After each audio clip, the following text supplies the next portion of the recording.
Kevin, I appreciate you coming out. Obviously, you're at 1753 Banbury in the Gibson Island neighborhood. We walked around the property. We obviously have a 2,500 gallon system, 1,000 gallons down there, 1,500 gallons up here. The replacement current septic fields are here. Replacement fields are behind those. You've obviously read the county letters. So there's a couple questions that you've been asked. If you can just, go through, tell us, who you are, your expertise, Sure. and go through those questions. And you're being recorded. Sure. I'll start off by just giving my background. So my name is Kevin Barnaba. I'm currently the lab president for a company called Homeland Labs, which is a spin-off company from a larger company called Homeland Environmental. It's involved in on-site system inspections, property transfers. Prior to working at Homeland, I worked for 18 years at the Harford County Health Department. Good 10 to 12 years, I was involved in overseeing the on-site system program there. And then the final 6 to 7 years, I was the environmental health director for the county. I've been a member of the Maryland On-Site Wastewater Professionals organization. I'm still currently a member. I've actually been active in it in the past. I have served on the Maryland Conference of Environmental Health Directors and actually served as the president. I believe it was in 2016. I've been appointed by the governor on the state's Bay Restoration Advisory Committee, the state's Air Quality Control Council, and one other board I was on. I'm currently has been appointed to the Maryland's Board of Environmental Health Specialists. And don't you something with Aberdeen? Too? Oh, I'm sorry. Yeah, at one point for Harford County, I was on the Aberdeen Proven Ground Environmental Restoration Advisory Board. That was probably about a decade ago or so. So a couple things in terms of the regulatory aspect of the on-site systems here. So there was a couple questions. I'm just going to kind of go through them. So one of the questions that was presented to me is, does Maryland have any requirements? Please describe Maryland's regulations regarding how on-site systems are designed in regards to residential and commercial uses. So in most places for residential, they're going to design the system based on the number of bedrooms in the house. So typically you assign 150 gallons per bedroom. So for example, if you had a 3-bedroom house, that system would be designed for 450 gallons. Commercial is a little bit different in that different commercial uses have different wastewater flows designed to them. So Maryland has a guideline book. It can be found on their website, on MD's website, that lays out some guidelines for designing commercial on-site systems. If you have your own data that shows that you're using less water than these guidelines, you can present that and it could be possibly accepted by the county or MDE.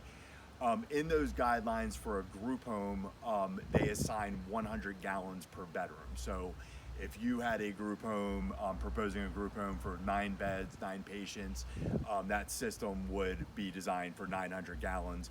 If you feel like you wanted to do it for less, you could provide your own information if it would be accepted by the county. So, Kevin, a question is, in Anne Arundel County, certainly in this neighborhood, unless you're on a well, all of the water is metered, and you can go online, and we can determine what everyone's usage is. So we don't have a lawn sprinkler system here. And so if I had 450 gallons coming in a day on the water meter, and that gets radio controlled up to a satellite and gets beamed, and it's all in the online system, is that a good determination of what could go into the septic system? So there's a couple different ways to determine what your actual flow is. Water intake is a method that is used to determine your potential wastewater use. I will tell you, in a lot of cases, water intake actually might show that you're putting more water in your wastewater system than you actually are. For a lot of different reasons. You mentioned irrigation, for instance. So if you're irrigating your lawn or using a sprinkler system, obviously that water is not going through your on-site system, but it is being metered through your water intake. I think you also mentioned you had a pool here. That's another one. If you're filling your pool to top your pool off or something, you might be putting a couple hundred, maybe even 1,000 gallons from your water intake through that. But again, that is not water that's going to go through your wastewater system. Or to be to be brutally honest, if I had breakfast here and I drank some water, drank some orange juice, and then I, made some orange, and I walked off site and went use the restroom Sure. somewhere else, that's not going in my system. It's not a perfect. It could go the other way. You could have a guest that comes in. You know what Right. I mean? It's not a perfect way of doing it. But if you're kind of looking at sort of averages and whatnot, if you're using your water intake, that is an acceptable method in some areas by the state to show what your wastewater usage is. Yeah. And there are other ways you can monitor your pump flows and things like that. Another question that was presented is, does Maryland have any requirements regarding daily monitoring for systems approved for a design flow under 5,000 gallons? So I just mentioned what the 5,000 gallons is for systems designed over 5. They're required to have discharge permit. There are some specific regulatory requirements for monitoring flow and effluent and all that. For systems under 5,000 gallons, there is no requirement for Maryland for daily check-in daily flow. For systems that have advanced treatment units or BATs, there is a requirement to do one operational maintenance inspection per year and make any repairs on it at that time if anything's found. So just the 5,000 gallons, going back to the 100 per bedroom, that would be, doing the math, 50 bedrooms to get to that 5,000. Just doing the math. I'm not gonna try to do the math off the top of my head, but yeah, I mean, if you're, if you have 100, if 50 times 100 at 2 zeros is 5,000. Yeah, so you about 5,000, you need about 50 bedrooms Okay. to fall into that Right. regulatory, review. Right.